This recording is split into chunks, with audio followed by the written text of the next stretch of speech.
And he sent the technology as a very big test. That is a very big test. We're thinking that we are the top of civilization because of the technology. Who's controlling the technology?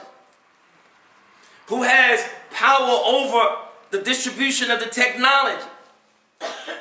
Who is allowing the technology to bring us from heavenly stations to earthly stations? Who is controlling the technology to change our thinking, our ideology to an ideology that is against our heavenly stations? Who's controlling the technology to sway and to change our beliefs? Because once Shaitan can get us thinking that there's something greater other than Allah Almighty, He got us. He got us. It doesn't matter if we're going into a church or synagogue or a mosque. If we had that kind of mentality, we're no threat. Allah told him to bow down to Adam. And he refused. And he's still refusing. And he's still fighting us. Why? He attacked Adam and Eve. Why? But guess what? Allah Almighty, what He put into Adam and Eve, He put it in us. And that's why He's still attacking. You think we're separate from our parents? We're not coming from fish or dogs. We're coming from human beings. The same thing still applies. And we sit idly by without a fight. And just allow Shaitan to manipulate our power. We don't see him in ourselves, and we don't see him outside of ourselves. And we read books and have no understanding of what we read because we don't have no understanding of ourselves. Can you read a heavenly language and don't know that you're a heavenly being? Memorizing heavenly knowledge and yet don't know that you have a power to give a power.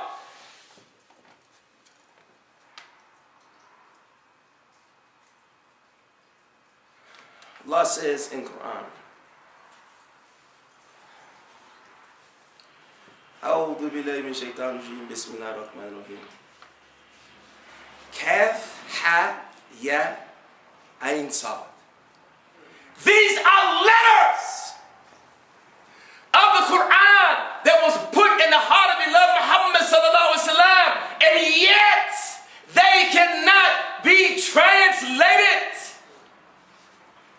It embodies the whole being and existence of the human being. It talks about his heavenly stations and his earthly stations and his purpose in being here just in one letter. It is a food that has brought everything in existence. Kun fayakun. And yet we don't have a clue. We have been slaughtered. And we are being slaughtered because we don't listen. We don't listen. Shaitan has trained us to be stubborn. He's trained us to be angry. He's trained us to have pride. He's trained us to be envious. That is his nature toward Adam. And that's what he used. That was the meaning, or that's what was the reason why he had to seduce Adam and Eve to be below his station. So he caused the conflict between Adam and Eve. He started that process. Here They were arguing about a knowledge they had no understanding about, because they had forgotten about their Lord. And when they failed, Allah Almighty made the decision that no one will ever reach that station again unless they are able to not listen to Shaitan. Shaitan is still reigning. Shaitan is still working. And the ones that he attacks the most are those who believe sincerely in Allah Almighty, because those are his adversaries. That's why he attacked the prophets.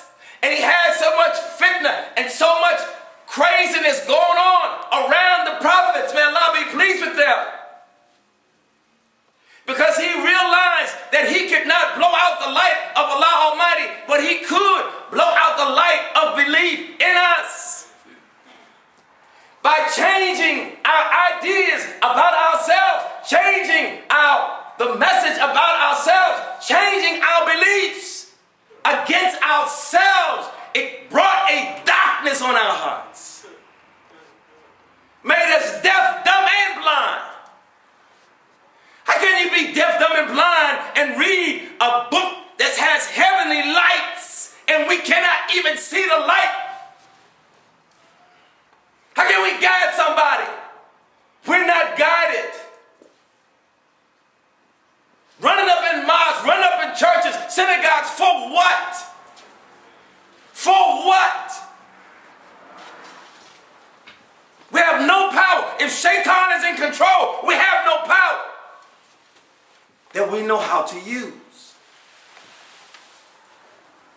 So when Allah Almighty sends warners among us, when Allah Almighty sends guides among us, Shaitan has already programmed us to attack them.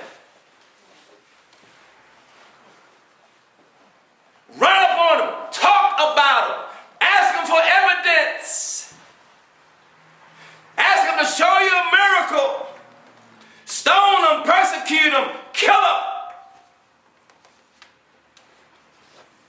Shaitan did that through us. Through us he did it. And he's still doing it. Look at the streets. Look at our youth. The power of the future. Killing each other more than any of the wars that we've ever had. Can't stop it. You can't give lip service to it. It's got to be shut down with a divine power through us. But we don't have that power running through us because we're busy listening to Shaitan, changing our beliefs, changing our thinking about ourselves, listening to anything and everything other than Allah Almighty. And we call ourselves the best of people evolved for mankind. If the best of people evolved for mankind are lost, what about those who are not?